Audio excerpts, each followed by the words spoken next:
आज का हमारा टॉपिक है स्पेक्ट्रोस्कोपी। क्या होता है spectroscopy? Branch of science which deals with the study of spectrum. देखिए क्या है लिखा हुआ कि द ब्रांच, यह शाखा है किसका? ऑफ साइंस, यानी इसको हम क्या लिख सकते हैं? विज्ञान की वह शाखा, विज्ञान की वह शाखा विच डील्स विद, जो वर्णन करता है या वर्णन करती है, जो वर्णन करता है। क्या वर्णन करता है? द स्टडी, किसका? अध्ययन का। किसके अध्ययन का? तो अध्ययन का वर्णन करता है किसका? ऑफ स्पेक्ट्रा, स्पेक्ट्रम के। स्पेक्ट्रम का जो प्लुरल फॉर्म है वह स्पेक्ट्रा होता है, तो इसलिए एक से ज़्यादा स्पेक्ट्रम जो है उसको कहते हैं हम लोग स्पेक्ट्रा। तो स्पेक्ट्रम के अध्ययन का वर्णन करता है। ये स्पेक्ट्रम क्या सब हो सकता है? इमिशन स्पेक्ट्रम और एब्जॉर्प्शन स्पेक्ट्रम, इस दोनों की चर्चा पीछे हो चुकी है। तो इमिशन स्पेक्ट्रम और एब्जॉर्प्शन स्पेक्ट्रम, एक से ज़्यादा स्पेक्ट्रम हुआ, इसलिए इसे हम स्पेक्ट्रा के नाम से जानते हैं।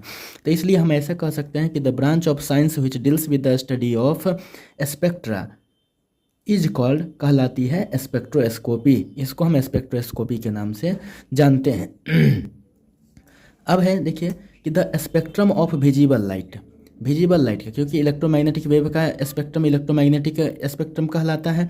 उसमें से 8 प्रकार की इलेक्ट्रोमैग्नेटिक वेव बताए थे आपको, कोएक्स, यूवी, एफएम रेडियो। उसमें से भी जो है विजिबल, जिसको हम लाइट कह रहे हैं, विजिबल लाइट जो हमें दिखता है, ठीक है। The spectrum of visible light यानी दृश्य प्रकाश का स्पेक्ट्रम, सनलाइट का जिसको हम कह सकते हैं, दृश्य प्रकाश का स्पेक्ट्रम, इसका मतलब क्या हो जाएगा? सनलाइट का, यानी सूर्य प्रकाश का स्पेक्ट्रम इज कंटिन्यूअस स्पेक्ट्रम। वो क्या होता है? एक कंटिन्यूअस स्पेक्ट्रम होता है, एक नियमित स्पेक्ट्रम होता है। यह नियमित स्पेक्ट्रम है, एक कंटिन्यूअस स्पेक्ट्रम है। बिकॉज, क्योंकि, यानी कि विजिबल लाइट का, दृश्य प्रकाश का, सूर्य प्रकाश का जो स्पेक्ट्रम है वो कंटिन्यूअस स्पेक्ट्रम है, क्योंकि ऑल वेवलेंथ्स, सभी तरंग दैर्ध्य, इसके जितने भी तरंग दैर्ध्य हैं, ठीक है ना, कहाँ से कहाँ तक? तो red to violet, red to, लाल से बैंगनी तक, लाल से बैंगनी, क्योंकि सनलाइट की अगर हम बात करते हैं, दृश्य प्रकाश की बात करते हैं, तो उसमें क्या होता है? लाल से बैंगनी, रेड टू वायलेट तक, ठीक है। तो ये किसका है? रेड टू वायलेट किसका है? Of visible light, visible light का, ठीक है ना, दृश्य प्रकाश का। तो दृश्य प्रकाश का are represented in the spectra, are represented in the spectra, ये जो ना प्रदर्शित किए जाते हैं किसमें? स्पेक्ट्रा में प्रदर्शित किए जाते हैं, प्रदर्शित किए जाते हैं किसमें? स्पेक्ट्रम में। तो देखिए the spectrum of visible light, visible light का जो स्पेक्ट्रम है कंटिन्यूअस स्पेक्ट्रम है। बिकॉज, क्योंकि, बिकॉज ऑल वेवलेंथ्स, क्योंकि सभी वेवलेंथ जो सभी तरंग दैर्ध्य कहाँ से कहाँ तक? Red to violet of the visible light, visible light का, दृश्य प्रकाश का, are represented in the spectra, क्योंकि उसमें रेड से वायलेट तक कोई मिस नहीं करता है, टोटल का टोटल हमें वहाँ पर दिखता है, उसमें प्रदर्शित होता है, रिप्रेजेंट होता है विबज्योर। देखिए इसी को कहते हैं violet, indigo, blue, green, yellow, orange और रेड, यानी कि बैंगनी, आसमानी, जिसको हम ऐसे जामुनी कह सकते हैं, बैंगनी, जामुनी, नीला, इसके बाद से फिर यह ग्रीन, हरा हो गया, यह पीला हो गया, यह ऑरेंज, नारंगी हो गया, यह लाल हो गया। तो इस तरह का इसमें जितने भी वेवलेंथ है, 7 वेवलेंथ है, टोटल के टोटल वेवलेंथ इस स्पेक्ट्रम में दिखते हैं, इसलिए इसे हम कंटिन्यूअस वेवलेंथ कहते हैं, कंटिन्यूअस स्पेक्ट्रम कहते हैं। द इमिशन स्पेक्ट्रा, चूँकि हम 2 तरह के स्पेक्ट्रम की बात किए थे, एब्जॉर्प्शन स्पेक्ट्रम और इमिशन स्पेक्ट्रम। तो एक से ज़्यादा अगर स्पेक्ट्रा की बात करते हैं तो उसको हम लोग क्या लिखते हैं? स्पेक्ट्रा। एक से ज़्यादा स्पेक्ट्रम की बात करते हैं उसको क्या लिखते हैं? स्पेक्ट्रा। तो अब है the emission spectra of atoms, यानी परमाणु का, परमाणु का जो इमिशन स्पेक्ट्रम है, इमिशन जिसको हम क्या कहते हैं? उत्सर्जन स्पेक्ट्रम, उत्सर्जन स्पेक्ट्रम किसका? परमाणु का, उत्सर्जन स्पेक्ट्रम किसका? परमाणु का। इन द गैस फेज, गैसीय अवस्था में, इन द गैस फेज यानी गैसीय अवस्था में, गैसीय अवस्था में परमाणु का उत्सर्जन spectrum do not show continuous spectrum, वह नहीं दिखाता है। डू नॉट शो मतलब क्या हो गया? नहीं दिखाता है। क्या नहीं दिखाता है? तो कंटिन्यूअस स्पेक्ट्रम, वह जो है ना नियमित स्पेक्ट्रम को नहीं दिखाता है। किस फेज में? गैसीय फेज में। जबकि अभी इससे पहले क्या पढ़े थे कि जो विजिबल लाइट की अगर हम बात करते हैं तो वह सातों का सातों, विजिबल में से सातों के सातों वेवलेंथ को प्रदर्शित करता है स्पेक्ट्रम में, इसलिए कंटिन्यूस स्पेक्ट्रम है। लेकिन गैसीय फेज की जब हम बात करें किसी एटम के गैसीय फेज की, तो do not show continuous spectrum, continuous spectrum नहीं शो करता है। कहाँ से कहाँ? फ्रॉम रेड टू वायलेट, लाल से बैंगनी तक, लाल से बैंगनी तक जो है वह जिन कंटिन्यूस स्पेक्ट्रम को शो नहीं करता है, दे इमिट लाइट, वे जो है उत्सर्जित करते हैं। दे इमिट मतलब क्या, वे उत्सर्जित करते हैं। वे क्या उत्सर्जित करते हैं, लाइट यानी प्रकाश। वे प्रकाश उत्सर्जित करते हैं, वे प्रकाश उत्सर्जित करते हैं, ठीक है ना। ओनली एट स्पेसिफिक वेवलेंथ, वह केवल, ठीक है ना, केवल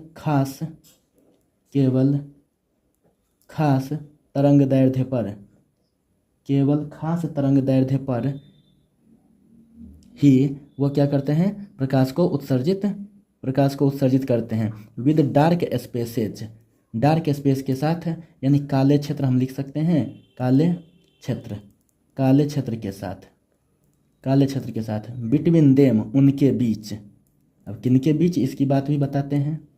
सच स्पेक्ट्रा, इस तरह के स्पेक्ट्रम जो है, कॉल्ड लाइन स्पेक्ट्रा या एटॉमिक स्पेक्ट्रा। इस तरह के स्पेक्ट्रम को हम लाइन स्पेक्ट्रम या क्या कहते हैं, एटॉमिक स्पेक्ट्रम कहते हैं। जैसे यहाँ पर हम बात करते हैं, ठीक है, इसको जो है देख लीजिए।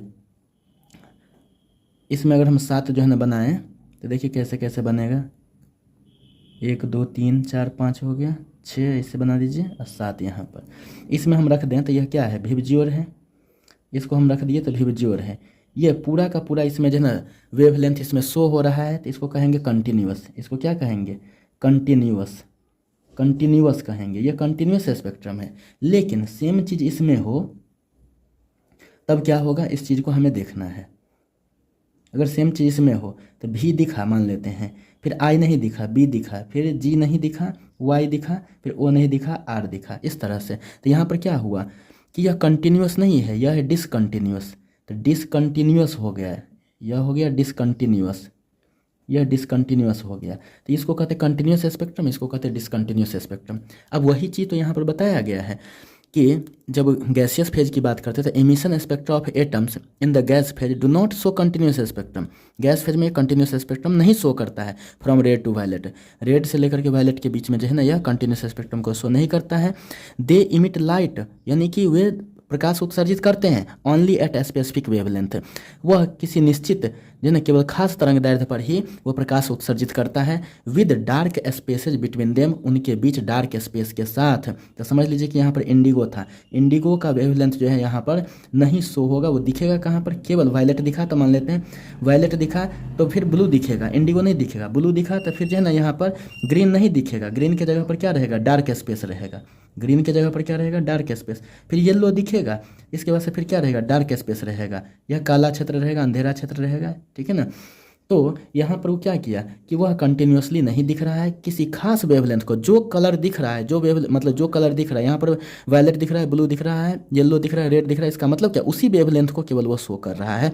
बाकी जो है ना इस वेवलेंथ को नहीं शो कर रहा है जहाँ पर डार्क है। इसलिए लिखा गया है दे इमिट लाइट। इसका मतलब क्या, वे लाइट इमिट करते हैं, यानी कि वे चमकते हैं। तो जो कलर दिखते हैं उसके बारे में कहा गया कि they emit light only at a specific wavelength. वह जो है ना स्पेसिफिक है, एक खास वेवलेंथ पर ही वे दिखते हैं। जैसे भी बी वाई आर अगर दिख रहा है तो खास वेवलेंथ है इसका अपना, ठीक है ना। With dark spaces between them, इन सबों के बीच में डार्क स्पेसेज है। जैसे भी और बी के बीच में डार्क स्पेस, बी और वाई के बीच में डार्क स्पेस, वाई और आर के बीच में डार्क स्पेस।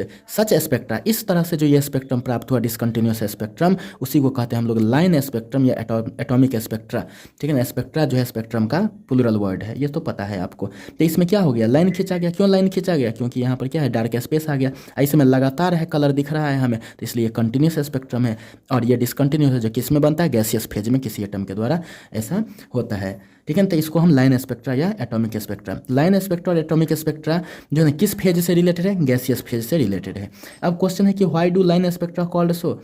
लाइन स्पेक्ट्रा को हम जो है ना लाइन स्पेक्ट्रा ही क्यों कहते हैं, इसका मतलब ये हुआ कि लाइन स्पेक्ट्रा को हम लाइन स्पेक्ट्रा क्यों कहते हैं। तो आंसर देखिए, इमिटेड रेडिएशन, उत्सर्जित विकिरण जो है, उत्सर्जित विकिरण क्या है, इज आइडेंटिफाइड, पहचाना जाता है। उत्सर्जित इज आइडेंटिफाइड मतलब क्या हो गया, पहचाना जाता है। कैसे, बाय द अपीयरेंस, उपस्थिति द्वारा, उपस्थिति द्वारा, किसकी उपस्थिति द्वारा, देख लेते हैं यहाँ पर, उपस्थिति द्वारा, किसकी उपस्थिति द्वारा, ऑफ ब्राइट लाइन्स, चमकीले लाइन्स के द्वारा, चमकीले धारियों के द्वारा। यहाँ पर लाइन्स का मतलब पंक्ति नहीं, यहाँ पर क्या हो जाएगा, धारियों द्वारा, चमकीले धारियों द्वारा, ठीक है ना।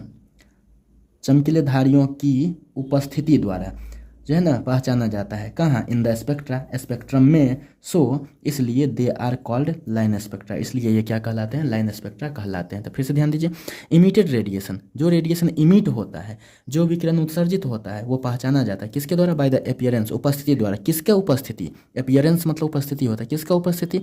ऑफ ब्राइट लाइन्स, चमकीले धारियों द्वारा, ठीक है ना, चमकीले धारियों की उपस्थिति द्वारा। कहाँ पर? इन द स्पेक्ट्रम, स्पेक्ट्रम में, यानी स्पेक्ट्रम में चमकीली धारियों की उपस्थिति द्वारा पहचाना जाता है उत्सर्जित विकिरण, इसलिए दे आर कॉल्ड, ये कहलाते हैं लाइन स्पेक्ट्रा, लाइन स्पेक्ट्रा कहलाते हैं।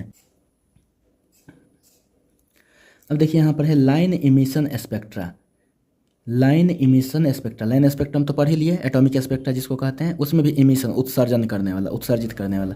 तो लाइन इमिशन स्पेक्ट्रा, यानी कि लाइन इमिशन स्पेक्ट्रा आर होते हैं, क्या होते हैं? ऑफ ग्रेट इंटरेस्ट, ठीक है ना, अधिक दिलचस्पी का है। यानी कि लाइन स्पेक्ट्रा जो है वो अधिक दिलचस्पी का है, यानी कि अधिक इंटरेस्ट का है, ठीक है ना, दिलचस्पी, अधिक दिलचस्पी का है, आर मतलब है दिलचस्पी का। किस में? इन द स्टडी, अध्ययन में, इन द स्टडी, अध्ययन में। किसके अध्ययन में? Of electronic structure, electronic structure के, इलेक्ट्रॉनिक संरचना के, इलेक्ट्रॉनिक संरचना, इलेक्ट्रॉनिक संरचना के अध्ययन में अधिक दिलचस्पी का है।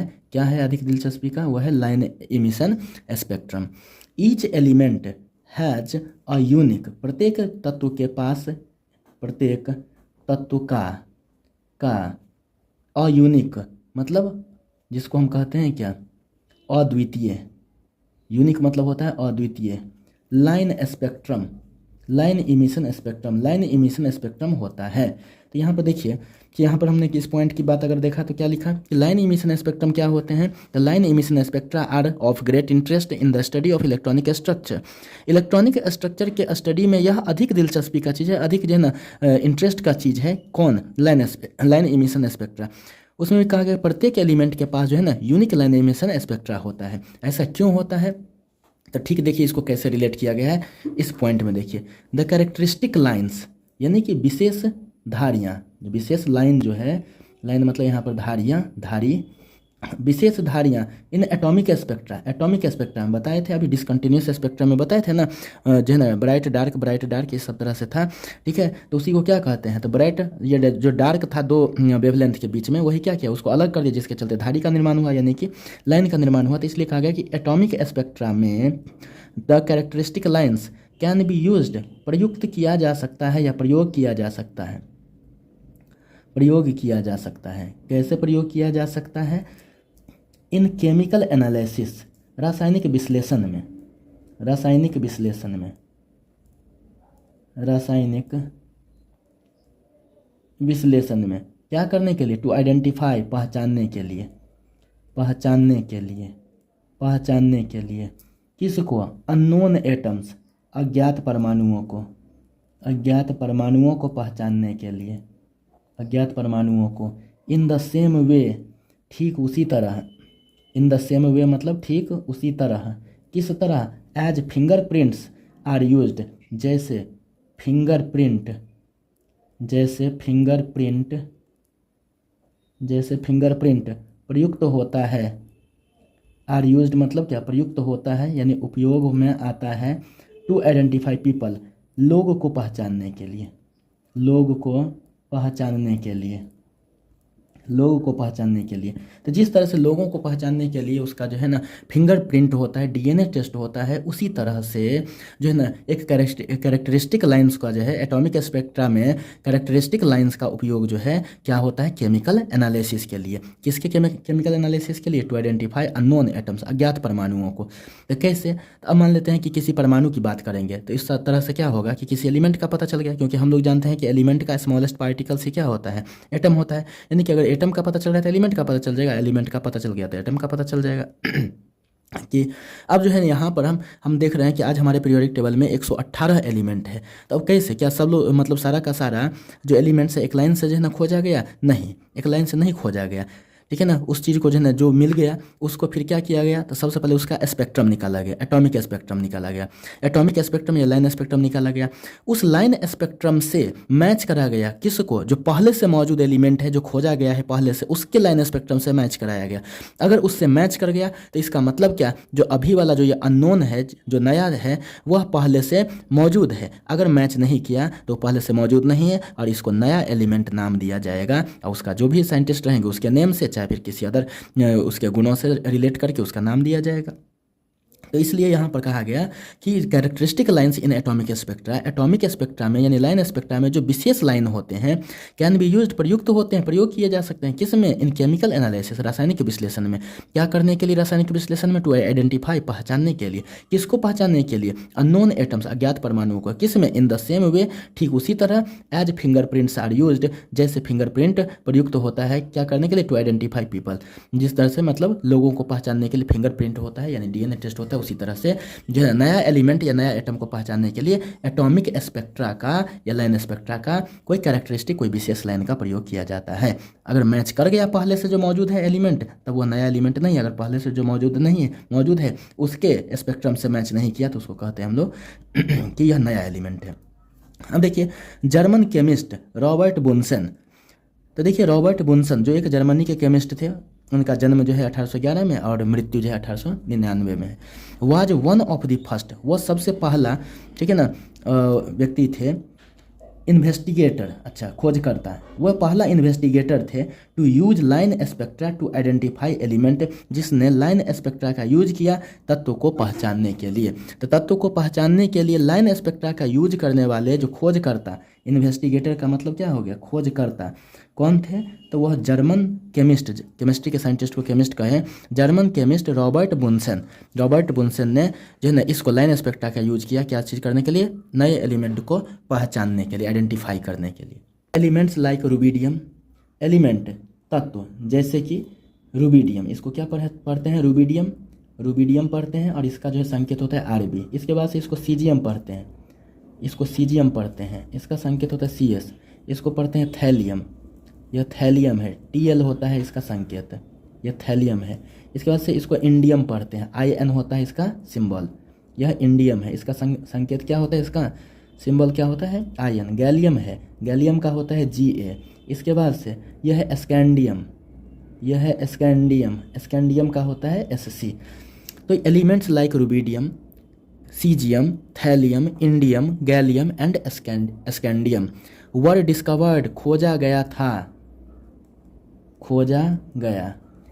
व्हेन, जब, देयर मिनरल्स, उनके खनिज, ये कब खोजा गया, जब उनके खनिज, वर एनालाइज्ड, विश्लेषित किए गए थे, यानी विश्लेषण किया गया था, जब उनके खनिज विश्लेषित किए गए थे, यानी कि उनके खनिज का विश्लेषण किए गए थे। कैसे, बाय स्पेक्ट्रोस्कोपिक मेथड, स्पेक्ट्रोस्कोपी विधि द्वारा, स्पेक्ट्रोस्कोपी विधि द्वारा, जब उनके खनिज, यानी कि ये सब जितने भी एलिमेंट्स हैं, इन सारे एलिमेंट्स के मिनरल्स को, उनके खनिज को जब विश्लेषित किया गया था, किस मेथड के द्वारा, स्पेक्ट्रोस्कोपी। स्पेक्ट्रोस्कोपी क्या है, तो यह क्या है, तो एक ब्रांच है साइंस का जो स्पेक्ट्रम के स्टडी का, स्पेक्ट्रम के अध्ययन का वर्णन करता है, उसको कहते हैं स्पेक्ट्रोस्कोपी। तो स्पेक्ट्रोस्कोपी मेथड के द्वारा जो भी यहाँ पर एलिमेंट है, इन एलिमेंट के खनिज का विश्लेषण किया गया था, ठीक है ना, इस चीज़ का। तो देखिए यहाँ से क्या है, elements like rubidium, caesium, thallium, indium, gallium, scandium were discovered, खोजा गया, when their minerals were analysed by spectroscopic method. Spectroscopic method के द्वारा इनके खनिज को जब ये विश्लेषित किया गया, उस तरह से ये सब एलिमेंट खोजा गया था। अब नेक्स्ट पॉइंट है कि द एलिमेंट हीलियम, ये जो है एलिमेंट है हमारे पास हीलियम, वाज डिस्कवर्ड, यह एलिमेंट हीलियम जो है वो खोजा गया था इन द सन, सूर्य में। ये कहाँ पर खोजा गया था, सूर्य में खोजा गया था। वाज डिस्कवर्ड मतलब क्या, खोजा गया था, कहाँ पर खोजा गया था, इन द सन, सूर्य में। कैसे, बाय स्पेक्ट्रोस्कोपिक मेथड। तो हीलियम जो है ना कहाँ पर खोजा गया था, तो वह सूर्य में, किस मेथड के द्वारा, वही स्पेक्ट्रोस्कोपिक मेथड के द्वारा खोजा गया था।